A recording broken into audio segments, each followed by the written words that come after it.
Hello everyone, this is Nilesh Kumar Gupta and you are watching NG Physics classes. Well, पिछले turn पे मैंने आप लोगों को वास्तविक गहराई, आभासी गहराई और माध्यम के अपवर्तनांक के बीच संबंध स्थापित करवाया था। साथ साथ मैंने आपको ये भी बताया था कि अपवर्तन की घटना के उदाहरण, जिसमें आपने देखा था पानी में पड़ी हुई छड़ टेढ़ी दिखाई देती है, सूर्य और तारे अपनी वास्तविक स्थिति से ऊंचे उठे दिखाई देते हैं, है ना। स्वच्छ पानी के तालाब की तली ऊंची उठी दिखाई देती है, पानी में पड़ा हुआ सिक्का ऊंचा उठा हुआ दिखाई देता है। तो ये सब उदाहरण है किस घटना के? अपवर्तन की घटना के उदाहरण। यहाँ तक आपको सारी बात समझ में आती है? अगर ये सारी कथाएं हमारी क्लियर हैं तो इसके बाद अब हमारे सामने अगला क्वेश्चन क्या है बताएं जी। अब हमारे सामने अगला प्रश्न है, क्रांतिक कोण से आप क्या समझते हैं समझाइए तथा इसके लिए व्यंजक स्थापित कीजिए। पढ़े लिखे लोग हैं, बेसिक आपके क्लियर हैं, तो अब आपको ज्यादा मेहनत नहीं करनी होगी, अब आप समझ जाएंगे फटाफट। पहले मुझे एक बात बताओ, कोई प्रकाश की किरण अगर विरल माध्यम से सघन माध्यम में जाती है तो अभिलंब की ओर झुक जाती है, और सघन से विरल जाती है। विरल माध्यम को इंग्लिश में क्या बोलते हैं आपको मालूम है? रेयर मीडियम, है ना। सघन माध्यम को डेंसर मीडियम। मैं कुछ कहना चाहता हूं, जैसे पिछले टर्न पे मैंने आपको वास्तविक गहराई, आभासी गहराई के बीच में संबंध बताया था। तो हमारा जो संबंध आया था बेटा, वो आया था ए म्यू डब्ल्यू बराबर H upon H dash. Clear है आप सभी को?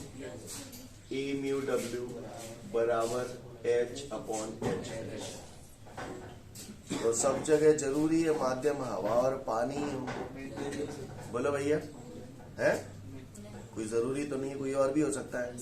तो अगर मैं इस संबंध को आर और डी के फॉर्म में लिखना चाहूं तो कैसे लिखूंगा?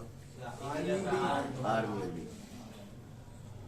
ये हर जगह फिट है, समझ में आ रही है? किसी ने बोल दिया ये स्थापित करो, तो ए म्यू डब्ल्यू की वजह अपन क्या लिख देंगे? R mu D. इतना तो कर पाओगे कि नहीं कर पाओगे? कर पाओगे। चलिए तो अब हम आगे बढ़ते हैं। आज हमसे बात करवा रहा है क्रांतिक कोण। आपको याद है आज से कुछ दिनों पहले मैंने टॉपिक पढ़ाया था आपको, विद्युत चुंबकीय तरंगें। तो आपने पढ़ा था रेडियो तरंगों के प्रसारण में आयन मंडल की भूमिका। तो वहां पर मैंने क्रांतिक कोण की बात की थी, अगर आपको याद है। वही क्रांतिक कोण अभी आ गया। समझ में आ रही बात?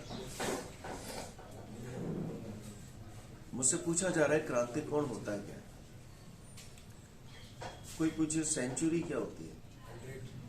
तो जब कोई खिलाड़ी खेलते हुए अपने 100 रन पूरे कर लेता है तो उस विशेष स्थिति को हम लोग सेंचुरी कहते हैं, है ना। अब कोई पूछे क्रांतिक कोण क्या होता है, तो क्रांतिक कोण कुछ नहीं है, एक आपतन कोण होता है। क्या होता है? आपतन कोण। और एक ऐसा आपतन कोण जिस पर विरल माध्यम में अपवर्तन कोण का मान 90 डिग्री होता है। क्लियर? क्रांतिक कोण क्या है? एक आपतन कोण है, और एक ऐसा आपतन कोण जिस पर विरल माध्यम में अपवर्तन कोण का मान 90 डिग्री हो जाता है। थोड़ा देखेंगे ध्यान से तो समझ में आएगा आपको। ये एक सतह है। क्या है ये? एक सतह है, एक पृष्ठ है। इस पृष्ठ में मैंने मान लिया एक सघन माध्यम है और ये एक विरल माध्यम है। ठीक है भैया, देख पा रहे हैं हम सब लोग? ये कैसा माध्यम है? ये कैसा माध्यम है? विरल माध्यम है। ऐसा ही चित्र यहाँ भी बना रहा हूँ और इधर भी बना रहा हूँ। ये रफ वर्क बना रहा हूँ, ये वेल मिटा दूंगा मैं। ये सघन माध्यम है, ये विरल माध्यम है। क्लियर? ये कैसी किरण है? ये क्या है? ये क्या है? अभिलंब। ठीक, इसको क्या बोलते हो? समझ में आता है? कायदे से ये किरण यूं आ रही है तो इसे ऐसे आना, थोड़ी टेढ़ी हो गई है पर समझ रहे ना बात को। कायदे से इसे ऐसे आना चाहिए, पर सघन से बदल जाती है तो ये किस तरफ हटेगी? यूं हटेगी कि यूं हटेगी? ये हट गई। ठीक है भैया, तो ये कौन सा कोण होगा? अपवर्तन कोण। क्योंकि हमें मालूम है अपवर्तित किरण अभिलंब के साथ जो कोण बनाती है उसे अपवर्तन कोण कहते हैं। पहले भी नहीं बताया। अच्छी बात है। अगर ये बात आपको समझ में आती है, अब मान के चलिए ये किरण ऐसे की बजाय ऐसे आ रही है, अब आपतन कोण और बढ़ गया या घट गया? बढ़ गया। कायदे से किरण जो आ रही है जैसे ऐसे जाना चाहिए था, पर सघन से विरल जा रही है, तो कितनी की लंग हटेगी? और ऊपर की लंग हटेगी या नीचे की? और ऊपर की लंग हटेगी। तो अब ये अपवर्तित किरण ऐसे हो जाएगी। अब अपवर्तित किरण अगर ऐसे हो गई तो यहाँ अपवर्तन कोण का मान कितना हो गया? 90 डिग्री। बोलो कौन से आपतन कोण पर ये मान 90 डिग्री हुआ? इस आपतन कोण पे। तो इसी आपतन कोण को हम लोग बोलते हैं क्रांतिक कोण। क्रांतिक कोण को इंग्लिश में क्रिटिकल एंगल कहा जाता है, क्रिटिकल एंगल, इसलिए सफिक्स में सी लगा दिया। नहीं समझ में आई बात? कोई पूछे क्रांतिक कोण क्या होता है, तो क्रांतिक कोण सघन माध्यम में एक आपतन कोण है। क्रांतिक कोण क्या है? यह सघन माध्यम में एक ऐसा आपतन कोण है जिस पर विरल माध्यम में अपवर्तन कोण का मान 90 डिग्री। समझ में आई बात? फिर से बोल रहा हूं, क्रांतिक कोण सघन माध्यम में वह आपतन कोण है जिस पर विरल माध्यम में अपवर्तन कोण का मान। समझ गए? चीजों को थोड़ा बेहतर समझाने के लिए मैंने ऐसा चित्र बनाया, समझ गए बात? बाकी का देसी में चित्र बनाता हूं यहाँ पर सिंपल। आपतित किरण, हाँ, और ये हो गया आपको, ठीक है। अगर ये क्रांतिक कोण है तो यहाँ पर अपवर्तित किरण, समझ गए? ये कोण कितना हो गया? समझ में नहीं आई? क्रांतिक कोण सघन माध्यम में एक ऐसा आपतन कोण है जिस पर विरल माध्यम में अपवर्तन कोण का मान 90 डिग्री हो जाता है। क्लियर है? किसी ने परिभाषा पूछ ली तो चटका दोगे? क्या कहोगे? क्रांतिक कोण सघन माध्यम में वह आपतन कोण है जिस पर विरल माध्यम में अपवर्तन कोण का मान 90 डिग्री हो जाता है। भाषा समझ में आ गई सभी को? तो मैं उम्मीद करता हूं क्रांतिक कोण की परिभाषा आप सबको क्लियर होगी। यहाँ पर मैं 2 क्वेश्चन एक साथ कराऊंगा तो ध्यान से देखिएगा आप लोग, ठीक है? तो क्रांतिक कोण उम्मीद करता हूं समझ में आ गया सभी को। अब मैं दूसरी बात पे आता हूं, गौर से देखिए। यहां पर आप क्या कर रहे हो? आपतित किरण ऐसे हो रही है तो अपवर्तित किरण ऊपर की तरफ हो रही है, सही बोल रहा? अब मैंने आपतन कोण का मान और बढ़ा दिया, बोलो भैया। अब आपतन कोण का मान क्रांतिक कोण से भी ज्यादा हो गया। कौन से माध्यम में? इस पूरे को भाषा के फॉर्म में बोलो। यहाँ पर क्या दिख रहा है आपको? यहाँ पर हमें सघन माध्यम में आपतन कोण का मान क्रांतिक कोण के मान से ज्यादा दिख रहा है। यहाँ पर क्या दिख रहा है आपको? सघन माध्यम में आपतन कोण का मान क्रांतिक कोण के मान से अधिक। ये कौन सा माध्यम है? ये कौन सा माध्यम है? ये सघन और विरल माध्यम का सीमा पृष्ठ है। समझ गए? यहाँ पर सघन माध्यम में आपतन कोण का मान क्रांतिक कोण के मान से अधिक है। 90 डिग्री कहां से हो गया? यहाँ सघन माध्यम में आपतन कोण का मान क्रांतिक कोण के मान से अधिक है। जब आप आपतित किरण ऐसे ऐसे कर रहे हो तो अपवर्तित किरण ऐसे ऐसे हो रही है। अब मैंने आपतन कोण और बढ़ा दिया तो आपको क्या लगता है अपवर्तित किरण कैसे जाएगी? ये हो जाएगी। तो ये कौन सी घटना हो गई? परावर्तन की घटना हो गई। अपवर्तन में तो किरण एक माध्यम से दूसरे माध्यम में जाती, जहां दूसरे माध्यम में गई ही नहीं, पृष्ठ से सतह से टकराकर वापस उसी माध्यम में लौट गई। तो ये कौन सी घटना हो गई? परावर्तन घटना हो गई। इस घटना को हम लोग बोलते हैं पूर्ण आंतरिक परावर्तन की घटना। क्या बोलते हैं? क्या बोलते हैं? कोई पूछे पूर्ण आंतरिक परावर्तन से आप क्या समझते हैं, समझाइए। तो हम उसे बोलेंगे सघन माध्यम में आपतन कोण का मान क्रांतिक कोण के मान से अधिक होने पर। क्लियर? फिर से बोल रहा हूं, सघन माध्यम में आपतन कोण का मान क्रांतिक कोण के मान से अधिक होने पर प्रकाश की किरण का सघन और विरल माध्यम के सीमा पृष्ठ से पूर्ण परावर्तन हो जाता है। इस घटना को पूर्ण आंतरिक परावर्तन की घटना कहते हैं। मैं फिर से बोल रहा हूं, सघन माध्यम में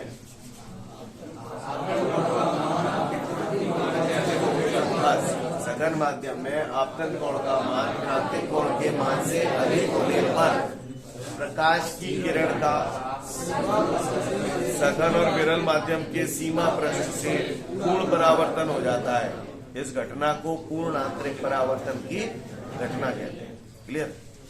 किसी ने पूछा आप मुझे बताओ ऐसा होगा कब? कब होगा ये घटना? जब आपतन कोण का मान क्रांतिक कोण के मान से अधिक होना चाहिए। पहली बात, ये जरूरी शर्त है इसके लिए। क्या जरूरी शर्त है इसके लिए? आपतन कोण का मान क्रांतिक कोण के मान से अधिक होना चाहिए। और दूसरी सबसे जरूरी शर्त, प्रकाश की किरण सघन माध्यम से विरल माध्यम की ओर जानी चाहिए। विरल से सघन ले जाओगे तो ये घटना नहीं होगी। समझ में आ रही है मेरी बात? क्लियर? प्रकाश की किरण सदैव सघन से विरल की ओर जानी चाहिए और दूसरा आपतन कोण का मान सदैव क्रांतिक कोण के मान से। अब आप अभी इसमें एक आध क्वेश्चन छोड़ के देखो। पूर्ण आंतरिक परावर्तन की परिभाषा भी होगी और पूर्ण आंतरिक परावर्तन की घटना के लिए आवश्यक शर्तें भी बताइए। ये भी फटाफट पढ़ लो, पूछूंगा आपसे। आगे बढ़ते हैं इसके बाद। तो यहाँ तक हमको क्रांतिक कोण की परिभाषा क्लियर हुई, हमको पूर्ण आंतरिक परावर्तन की परिभाषा क्लियर हुई और पूर्ण आंतरिक परावर्तन की घटना के लिए आवश्यक शर्तें क्या हैं वो हमको समझ में आया। सही बोलना? पूर्ण आंतरिक परावर्तन की घटना में क्या हो रहा है? जितना भी प्रकाश इस पर पड़ रहा है वो पूरा की पूरा परावर्तित हो रहा है। सही बोलना? ठीक है, समझ में आती है बात? आगे बढ़ते। अगर इतनी बात समझ में आ गई तो मैं वापस अब क्रांतिक कोण पे ही आता हूँ। ठीक है ना? समझ गए ना ये कहानी? अब मुझे ये चित्र बार बार बनाने की जरूरत नहीं। मैं इशारा करूंगा आपतन कोण बढ़ेगा तो अपवर्तन कोण बढ़ेगा। कहानी समझ में आ रही है? ये नीचे जाएगा तो ये कहानी क्लियर है? तो बस अब कछु बचो ना निपटाओ। बताओ जरा एक बार क्रांतिक कोण किसे कहते हैं?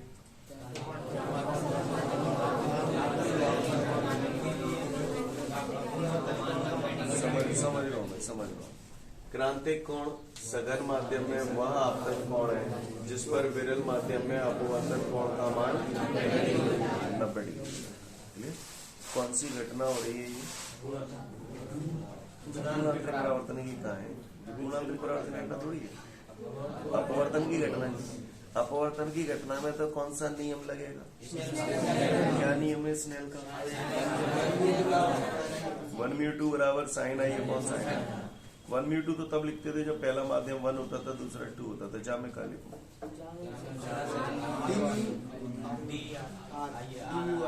सघन यानी डेंसर और विरल यानी रेयर। समझ गए ना? ये सब बता चुका हूँ पहले भी। तो क्या लिखूं? समझ गए? समझ गए ना? dμr। ठीक है, 1μ2 की जगह dμr बराबर साइन आई अपॉन साइन आई। कितना है इसमें? वो है 90 वाला चूती आएगा बिल्कुल, जबरई कर रहे हैं। Upon sine are. आर कितना है यहाँ पे? समझ में आ रही है बात सभी को? ये डायरेक्ट नहीं 90 लिखना है तो वो भी लिख सकते थे। समझ में आई बात सभी को? dμr is equal to sine I C. Sine 90 कितना होता है? 1। कोई दिक्कत? बात समझ में आ रही है? गौर से देखिएगा सब लोग। अपवर्तनांक लिखने का ये सही तरीका है क्या? क्या सही तरीका है? अच्छा, आर इधर होना चाहिए, डी इधर होना चाहिए। पता है तुम्हें? समझ गए ना? मैंने बताया था अपवर्तनांक लिखने का जो सही तरीका होता है। वैसे ये गलत नहीं है, पर जो ट्रेंड है, ट्रेंड ये कहता है कि सघन इधर होना चाहिए, विरल इधर होना चाहिए। तो इसे पलटना पड़ेगा। तो इसे पलटूंगा। अगर एग्जाम में आप पलटना भूल जाओ तो ऐसी कोई सर्दी गर्मी नहीं है। ठीक है ना? पर लिख दो तो ज्यादा अच्छी बात है। इसको क्या करूँ? यही वाला फॉर्मूला घोट के पी जाना। क्लियर? r/μd बराबर 1/sin। बाकी का ये लिख दो तो अच्छी बात है, नहीं है तो अभी कोई टेंशन नहीं। 1/sin θ बराबर कोसेक थीटा होता है। कॉस नहीं कोसेक, तो ये कोसेक है। ऐसे भी लिख सकते। समझ गए? याद ये वाला करना। क्लियर? याद ये वाला करना। तो इसके सूत्र की स्थापना कैसे हुई? आपके बेजे में अटकता है कि नहीं अटकता? अटकता है। चलूं आगे? अगर ये बात आपको समझ में आ गई तो थोड़ा सा सुन लो पहले, उसके बाद बढ़ना आगे। आपको याद है एक जमाना था जब मैंने आपको एक बहुत बड़ा नोट लिखाया था, और नोट लिखाते समय मैंने बोला था आधी से ज्यादा थ्योरी आपकी इससे क्लियर हो जाएगी। वो नोट कुछ इस प्रकार था, अपवर्तनांक, समानुपाती घनत्व, समानुपाती एक बटे चाल, समानुपाती एक बटे तरंग लंबाई, समानुपाती एक बटे ताप। याद आ रहा है? याद आ रहा है? आल्य प्रांतिक कोण, समानुपाती एक बटे आईसी, क्लियर? और भी थे आगे, एक बटे एफ, डेल्टा, समानुपाती। यहाँ तक बात समझ में आई? यहाँ तक तो मैंने आपको समझा दिए थे, मैंने कहा ये धीरे धीरे समझ में आएंगे, आज ये समझ में आ गया होगा। क्लियर? अब ध्यान से देखिएगा, वो मुझसे पूछता है कि क्रांतिक कोण को प्रभावित करने वाले कारक बताइए। क्रांतिक कोण को प्रभावित करने वाले कारक बताइए। तो देखिएगा ध्यान से, आप ही लोग बताना। ताप किसका? इस घटना में क्या चीजें दिखाई दे रही, किसका ताप हो सकता है? माध्यम। Simple, clear? काय पे निर्भर करता है? माध्यम के ताप। माध्यम का ताप बढ़ाएंगे तो क्रांतिक कोण बढ़ेगा, माध्यम का ताप कम करेंगे तो क्रांतिक कोण कम होगा। क्लियर? ऐसे भी लिख सकते हो, इसे कहते हैं ऐसे खाना। क्लियर? लेकिन कई लोग घुमा के खाते हैं, तो उसको भी समझ लेंगे। माध्यम का ताप पर, तो इस पॉइंट को कुछ लोग ऐसे भी लिखते हैं, माध्यम का ताप बढ़ाने पर अपवर्तनांक घट जाता है, अपवर्तनांक घट जाएगा तो क्रांतिक कोण। ये घुमा के कह दिया, बात वही है, नहीं है मेरी बात? क्लियर है? समझ गए ना? अलग अलग किताबें पढ़ेंगे, किसी में ऐसे दिखा होगा, किसी में अलग तरीके से। समझ गए ना? तो तरीका समझ गए ना? तो कुल मिला के माध्यम का ताप बढ़ाने पर क्रांतिक कोण, कम करने पर, समझ गए? तो एक पॉइंट हो गया माध्यम के ताप। चलो, हाँ, तरंग दैर्घ्य किसकी होगी? प्रकाश की जो है, प्रकाश की तरंग दैर्घ्य पर। कई बार ये लोग, कुछ लोग इस पॉइंट को इनडायरेक्टली ऐसे बोल देते हैं, प्रयुक्त प्रकाश के रंग पर। आप ही बता दो, क्रांतिक कोण सबसे ज्यादा कौन से रंग के लिए होगा? लाल रंग के लिए। क्यों? क्योंकि हमने पढ़ चुके हैं, लाल रंग की तरंग लंबाई सबसे अधिक होती है। जो कि लाल रंग की तरंग लंबाई सबसे अधिक है, इसलिए उसका क्रांतिक कोण सबसे अधिक है। नहीं है बस? तो या तो आप ऐसे लिख दो, प्रयुक्त प्रकाश की तरंग दैर्घ्य पर, प्रयुक्त प्रकाश की तरंग दैर्घ्य बढ़ने पर क्रांतिक कोण बढ़ जाता है, घटने पर घट जाता है। 100% करेक्ट है। क्लियर? क्लियर? या फिर ऐसे करके लिख दो, प्रयुक्त प्रकाश के रंग पर लाल रंग के लिए क्रांतिक कोण का मान बहुत अधिक होता है, क्योंकि लाल रंग की तरंग लंबाई बहुत अधिक होती है। बैगनी रंग के लिए क्रांतिक कोण कम होता है, क्योंकि उसकी तरंग लंबाई नहीं है। अच्छा, दूसरा क्रांतिक कोण इस पे निर्भर कर रहा है। इसको इनडायरेक्टली हम लोग बोलते हैं, जब भी ये लिखा जाता है तो यहाँ माध्यम आते हैं, तो माध्यम के जोड़े की प्रकृति, माध्यम के जोड़े की अलग अलग जोड़ों के लिए, अलग अलग जोड़ों के लिए क्रांतिक कोण का मान अलग अलग। बात समझ में आ गई? तो पॉइंट याद हो जाएंगे सारे। फटाफट आपको सुन लो, क्रांतिक कोण का ये पूरा डेरिवेशन करवा दिया मैंने आपको क्रांतिक कोण को प्रभावित करने वाले कारक भी बता दिए। देख लो फटाफट, फिर आगे की बात करेंगे। तो यहाँ तक आप सभी को क्लियर है? क्रांतिक कोण को प्रभावित करने वाले कारक कौन कौन से? अलग अलग जोड़ों के लिए क्रांतिक कोण का मान अलग अलग होगा। जोड़े तो दुनिया भर के हो सकते हैं, सबके क्रांतिक कोण हमारे लिए याद करना संभव नहीं है, लेकिन आपके नोट्सों में कुछ एक इम्पोर्टेंट दिए हैं। अलग अलग जोड़ों के लिए क्रांतिक कोण के मान 2-3 जोड़ों के लिए दिए हैं। एज एन इम्पोर्टेंट पॉइंट है, कल को कॉम्पिटिटिव एग्जाम वगैरह की तैयारी करोगे, आपको काम आएगा, आपके बोर्ड एग्जाम में भी पूछ सकते हैं। क्लियर? तो देखिए, हमारे को जो दिया है वो ये दिया है, गौर से देखिएगा सभी लोग। हवा और कांच के जोड़े के लिए, हवा और कांच के जोड़े के लिए, हवा और हीरा इनके जोड़े के लिए, और हवा और पानी के जोड़े के लिए, इनके लिए क्रांतिक कोण है। क्लियर? यानी अगर एक माध्यम हवा है और एक माध्यम कांच है, तो इस जोड़े के लिए क्रांतिक कोण का मान कितना होगा? एक माध्यम हवा है, एक माध्यम हीरा है, तो इसके लिए क्रांतिक कोण का मान कितना होगा? और एक हवा और एक पानी है, तो इसके लिए क्रांतिक कोण का मान कितना होगा? ये कुछ जोड़ों के लिए आपको क्रांतिक कोण के मान दिए हैं, जो आपको याद रखने हैं। क्लियर? अब देखो जरा, मुझे मालूम है जिसका अपवर्तनांक सबसे अधिक होता है उसका क्रांतिक कोण सबसे कम होगा। क्लियर है? मैं आपको बता दूं, हवा और हीरे के लिए क्रांतिक कोण का मान होता है 24 डिग्री। कितना होता है? हवा और कांच के लिए होता है 42 डिग्री, और हवा और पानी के जोड़े के लिए होता है 48 डिग्री 39 मिनट। ये कुछ एक इंपॉर्टेंट है, याद रखने वाला। याद रखेंगे तो अच्छी बात है। क्लियर है? मैंने बोला ना एग्जाम में ओटी वगैरह में आ जाते हैं। ये ओटी आते हैं, जैसे मान के चलिए 20 नंबर की ओटी आई, तो 20 नंबर में से 17-18 तक के तो ओटी ऐसे होते हैं, 17-18 नंबर के, जिसे एक बच्चे ने अच्छे से पढ़ाई की है साल भर तो वो कर सकता है। क्लियर? जो इम्पोर्टेंट भी पढ़ा है, जिसने सरसरी निगाह से पूरा देखा है, वो कर सकता है। लेकिन जो बचे हुए 2 ओटी जो है उसे हर एक बच्चा नहीं कर सकता। क्लियर? उसे वही बच्चा कर सकता है जिसने बहुत अच्छे से पूरी पढ़ाई की है। तो ये उसी कैटेगरी में आते हैं। समझ में आ रही है बात? क्लियर? अदरवाइज जो सरसरी निगाह से देख देता है तो वो छोड़ के चला जाता है, इसको तो नहीं बढ़ जाता है। कहानी समझ में आ रही है? Scene clear?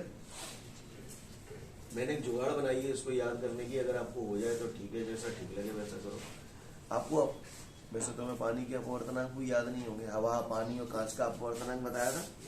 मुझे मालूम है कि भैया पानी का अपवर्तनांक कितना होता था, अगर आपने 4/3 या फिर 1.33 पढ़ा था, यानी पानी का अपवर्तनांक था 1.33, कांच का 1.5, 3/2। क्लियर? हीरे का 2.4। क्लियर? समझ में आई बात? वो मालूम है जिसका अपवर्तनांक सबसे कम होगा उसका क्रांतिक कोण सबसे ज्यादा होगा, जिसका अपवर्तनांक सबसे कम होगा उसका क्रांतिक कोण सबसे ज्यादा होगा। अपवर्तनांक सबसे कम किसका है? कांच का अपवर्तनांक कम है। अभी कभी ना 1.33 कम होगा या 1.5 कम होगा? 1.33 कम होगा ना? बोलो भैया, सही बोल रहा हूं ना? तो चूंकि पानी का अपवर्तनांक सबसे कम है तो इसलिए पानी का क्रांतिक कोण सबसे ज्यादा। देखो इन तीनों में यही सबसे ज्यादा। हीरे का अपवर्तनांक सबसे ज्यादा है तो क्रांतिक कोण कैसे चूतिया बनती है, शायद काम आ जाए। हीरे का अपवर्तनांक याद है 2.46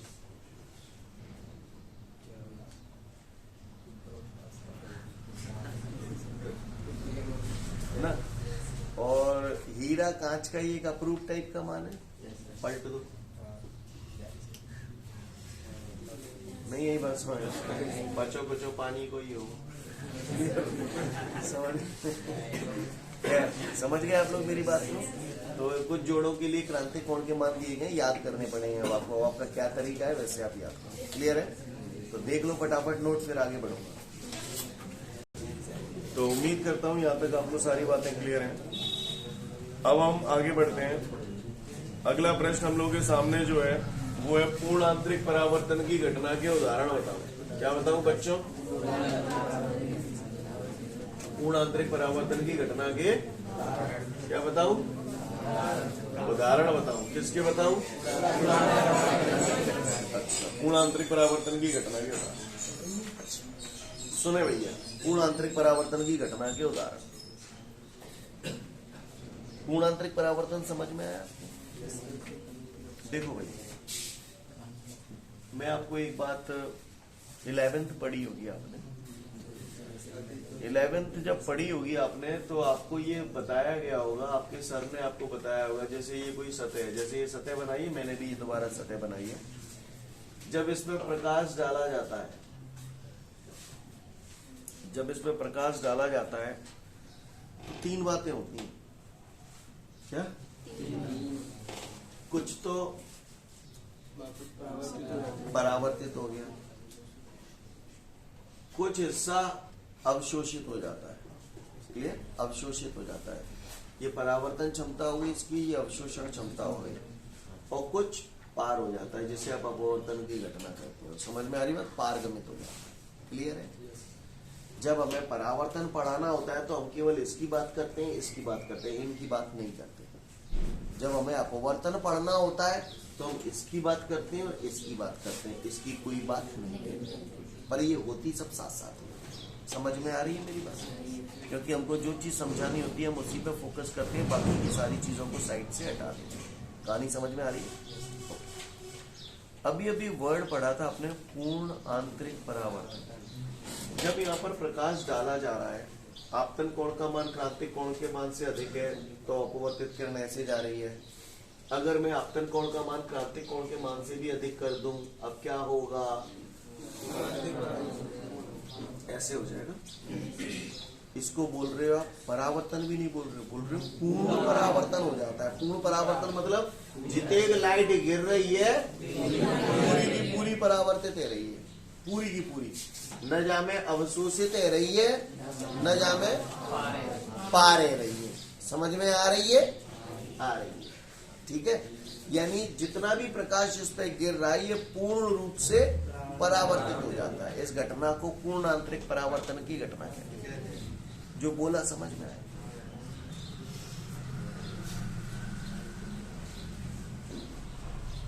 तुमने देखा होगा, मान के चलो, क्या मान के चलो,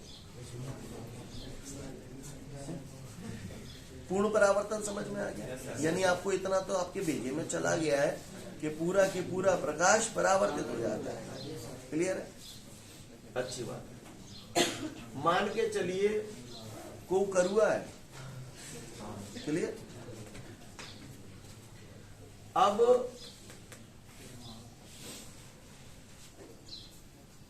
वो गोरो नजर आनो है। वो कैसो नजर आनो है? गोरो नजर आनो। तो तुमने देखो होगा वो कितने को करुआ हो, लेकिन फोटोग्राफी भाई साहब बाकी ऐसी कर दिए थे, है ना? सही बोल रहा हूँ ना? उजरों से नजर आवन लगा। बोलो भैया, होता है कि नहीं होता है? तो वहां पर होता क्या है समझिएगा। जैसे ये बंदा है, इस पे प्रकाश डाला, ये प्रकाश आया सामने से, है ना? समझ रहे हो ना मेरी बात? ये मान के चलो बंदा ऐसे बैठा हुआ है, ये मुंह है वहां को, ठीक है?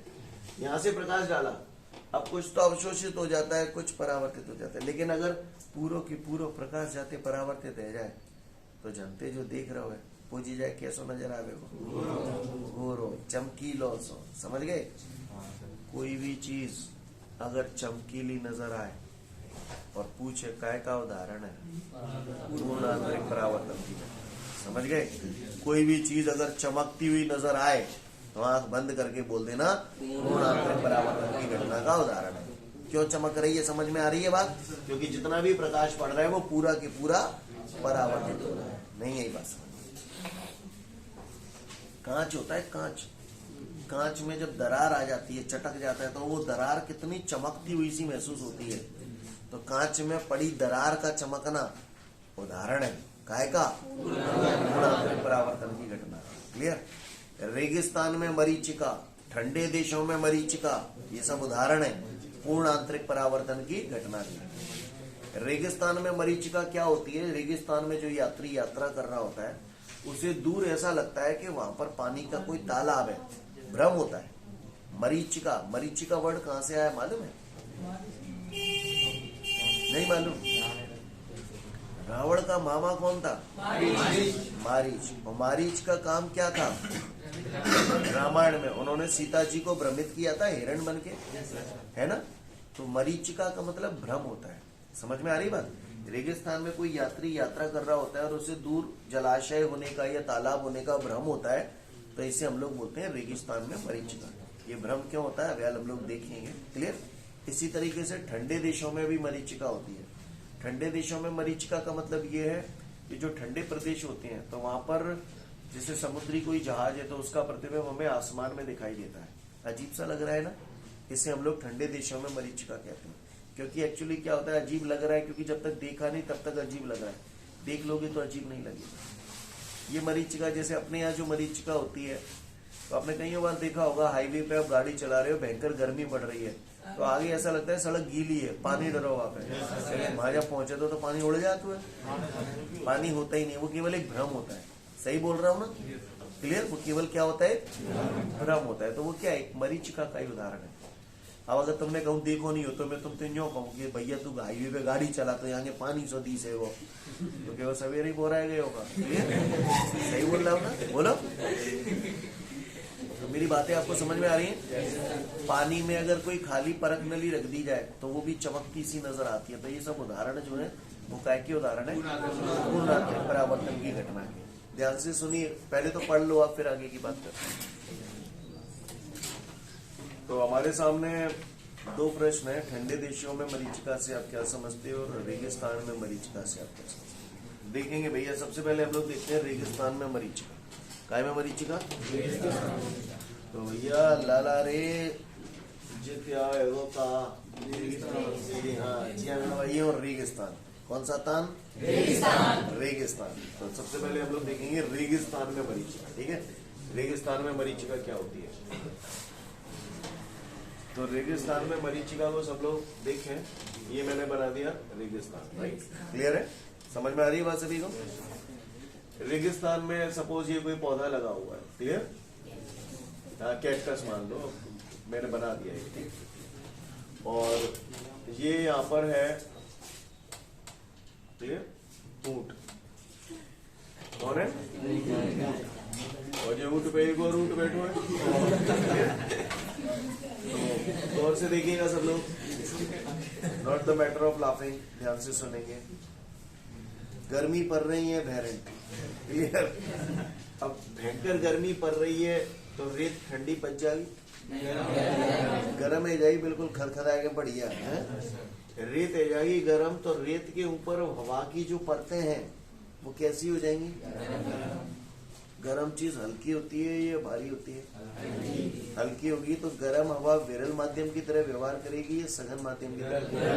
विरल माध्यम। तो रेत के संपर्क की जो वायु है, ये वायु की मैंने अलग अलग परतें बना दी, समझ रहे हैं ना मेरी बात को? तो रेत के संपर्क की जो वायु है वो गर्म है, और गर्म चीज किस माध्यम की तरह व्यवहार करती है?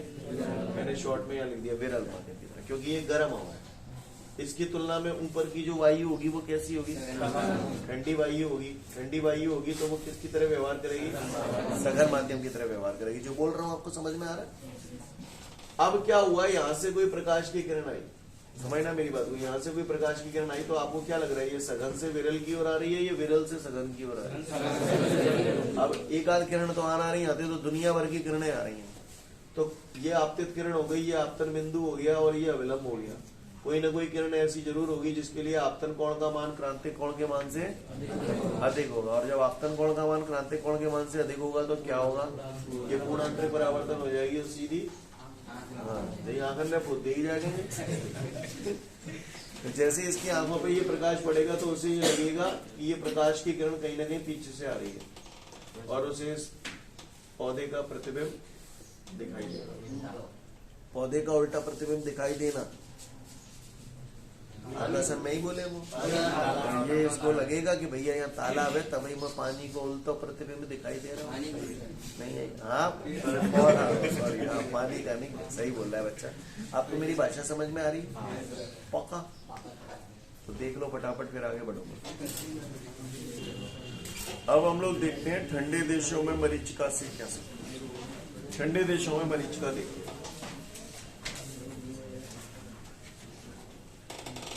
ये ठंडा प्रदेश है, ये समंदर दिखाई दे रहा है। समंदर में ये क्या है? हाँ, नाव, जहाज, जो भी मान लो। और समंदर में ये क्या है? टापू। टापू, टापू पे खड़ा है कोई टोपू। समझ गए? मौसम सुहाना है, ठंड का जमाना है। तो समंदर का पानी कैसा होगा? ठंडा। कैसा होगा? ठंडा। तो समुद्र के पानी के संपर्क की वायु कैसी होगी? ठंडी। क्लियर? ठंडी वायु। ठंडी वायु भारी या हल्की? भारी। तो सघन या विरल? ये सघन माध्यम हो गया, समझ गए? इसकी तुलना में ऊपर की वायु विरल, यानी गर्म वायु होगी, और कौन से माध्यम की तरह व्यवहार करेगी? विरल माध्यम की तरह। सीन क्लियर है सभी को? तो यहाँ पर फिर वही क्या है ये बताओ, आप ही बता दो। हवा की परतें, क्लियर। यहाँ पे एक बंदा खड़ा है, यहाँ से प्रकाश का कोई सिग्नल डाला गया, और फिर वही कहानी सघनते विरल जा रहा है, सघनते विरल जा रहा है, या आपतित किरण या आपतन बिंदु या विलंब। अगर यहाँ पर आपतन कोण का मान क्रांति कोण के मान से अधिक हुआ ऐसे आ जाएगा। तो यहाँ से जो बंदा देख रहा है उसे ये प्रकाश की किरण कहीं ना कहीं पीछे से आती हुई प्रतीत होगी, और उसे जहाज का क्या होगा, उल्टा प्रतिबिंब दिखाई देगा। कहानी समझ में आ रही है आपको मेरी? सीन क्लियर है? इसे हम लोग बोलते हैं ठंडे देशों में मरीचिका। क्लियर? आपको ज्यादा डेप्थ में जाने की जरूरत नहीं है। स्टार्टिंग की एक दो ही लाइनें लिखी होंगी मेरे ख्याल से उसमें, है ना? पढ़ लो, समझ जाओ। ओके, तो फिर आज के लिए पर्याप्त है। कल फिर मिलते हैं। Thank you everyone, have a great day to all of you guys. जय हिंद।